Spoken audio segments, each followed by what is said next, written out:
is the North End. This is the North End. Hello, North Enders. This is Brian. I am here to talk about the 5 things we've learned from Spurs v Chelsea, the Battle of the Bridge. Yesterday on Sunday, mad game, absolutely mad game. Lots to talk about in the game specifically, but we're talking about the 5 things we've learned. But before we get to those 5 things, make sure you hit that like button and the subscribe button and the notification bell so every time we do a video, you know what's coming up. But let's get into the 5 things. Number 1, Chelsea are still a very good team. This is a team that essentially controlled the game. Their midfield was very good. Tactically speaking, Tuchel got it right when it comes to dealing with Son and Kane's threat, particularly Son's threat, playing the sort of 3 at the back, kind of goes to a 4 when they get forward. Reece James in that position, essentially marking Sonny out of the game. Did get a yellow card, arguably could have had a second. There were some moments there, but we won't get into those details. But Chelsea, a good side, really well organized. Their passing was incredible. They were able to beat our press really easily. They showed up for this game. They did not want to put themselves in a position to lose, and of course they didn't. But also, I do think that had they and if they had what they needed going forward, and I think this is my issue with the team. I admit at the beginning of the season I did say that I didn't see them doing very well this season. I still think they're going to struggle. I think they did really well when it came to controlling the game. Scored 2 goals, 1 from a defender, some poor defending from Tottenham, let's be honest about it. Second goal, Spurs very open to try to change the game, and it didn't go very well. And Reece James pots it. So you get 2 defenders to score both goals, and you've got 3 forwards who barely had a sniff, and when they did, they missed a couple of sitters. Havertz should have had one, and Raheem Sterling should have had one as well. So they're very good in the midfield and defensively. I think even with Koulibaly coming in, who I was a little concerned about from a physical perspective, not like physicality because he's huge, but more of a fitness, whether he's going to be fit or not week in, week out. Him and Thiago went off with holding their legs last week, so I wasn't sure if they're going to be ready to go, but they were. And Chelsea looked very good, and just have to admit it, just have to hold my hands up. When you're wrong, you're wrong. Now, again, like I said, can they score goals? That's going to be the issue. If they get a striker in, then I worry about Chelsea. But still, very good team and miles above us at the moment, which brings me to point 2. Spurs have a ways to go.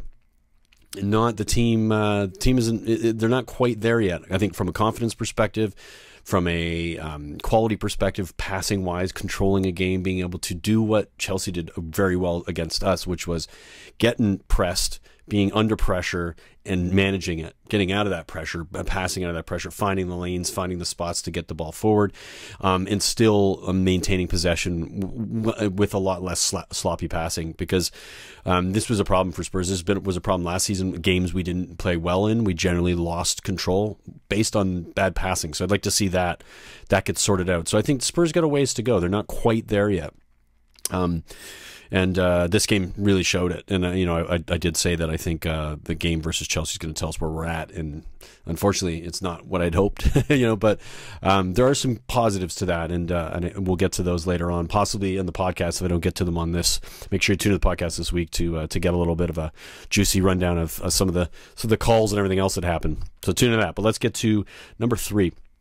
Our depth on the bench earned us this draw. Having Basuma come on, Richarlison come on, and Perisic come on a little bit later, but we were able to change the game and change the shape, going from a 3-4-3 to a 4-2-4, essentially playing Richarlison up top with Kane, Son, and Kulusevski, and going to 4 at the back, which was a risky thing to do, and of course that's how they scored the 4th goal. But this is something you want to be able to do. You want to look to your bench and see players over there and go, okay, we're good. We've got what we need.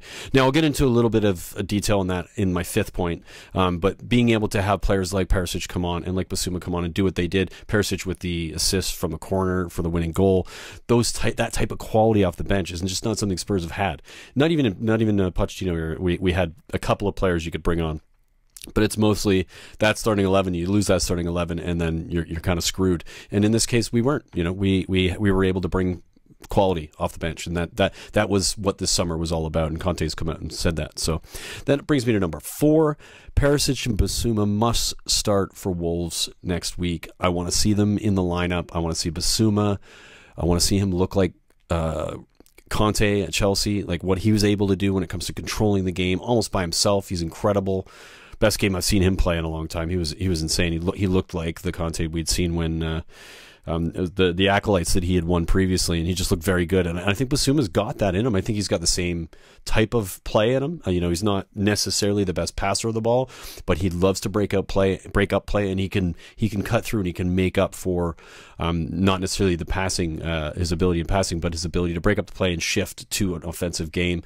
Kind of missing that. Bentancur, especially against a big team like Chelsea, just didn't have it yesterday. Højbjerg was off and on, had some moments, but I just want to see Bissouma in that midfield, maybe with Bentancur. I think that's probably the pairing that's going to be the most cutting edge and give us the most going forward as well as defensively at the same time. And then, of course, Perisic, I want to see come on. I think Sessegnon didn't have the best game. I don't think our wingbacks had the best games, either of them, really. But, Chelsea side that have very good left wingbacks and play that system, and played that system very well for years, and, sort of schooled us in how to do it as far as the players are concerned, until Perisic comes on. Perisic comes on, doesn't necessarily create a ton, but is enough to put Chelsea on the back foot, get into position to get some crosses in, some free kicks taken, and of course, like I said earlier, the winning goal was from a Perisic corner, an in-swinger from a left foot. The guy's got 2 feet. It was ridiculous. I want to see him play a full match, even if he starts and plays 60, 70 minutes. I want to see that. I think that's going to be a ton of fun to watch. So yeah, and then that brings us on to number 5. And now this is sort of an extension of number 3, but I want to talk about Conte can finally change a game. This is more of a tactical discussion, because Conte has been playing this 3-4-3 system since he came, essentially. I think he tried a 3-5-2 once, maybe twice. I think he did against Wolves and Liverpool last year. Worked really well. Worked spades really well against Liverpool. It was fantastic. Probably our best performance of the season, or one of them. But hasn't reverted to it since. And of course, that's not what he did in this game either. We went from like I said before, a 3-4-3 to a 4-2-4. But it changed the game tactically speaking, in what Tuchel was able to do, or what they were able to do to respond. It got us on the front foot. That's not something Conte was able to do last season. He looked to his bench, and he had to stay with that system that I think it's just getting in the, it's repeatable, and once you see something enough, and these are really smart coaches with really smart players, they can manage it very quickly and just kind of go, you know what, I know what they're going to do here. What these players are going to do, this is exactly the pattern of play. The ball out to Kane. If you take Kane out of that, you can't come deep to get the ball, then you lose the pass, and then you just break down their wing backs, and then there's not really anything going forward, and then isolate Sonny, which is exactly what they did, and they did it very well.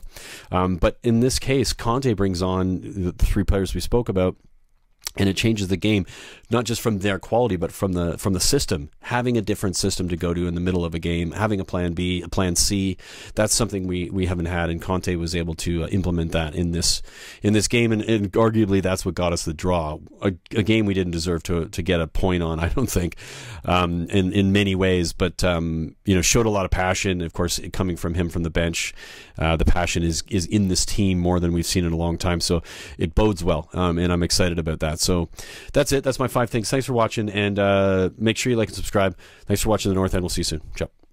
This is the North End. This is the North End.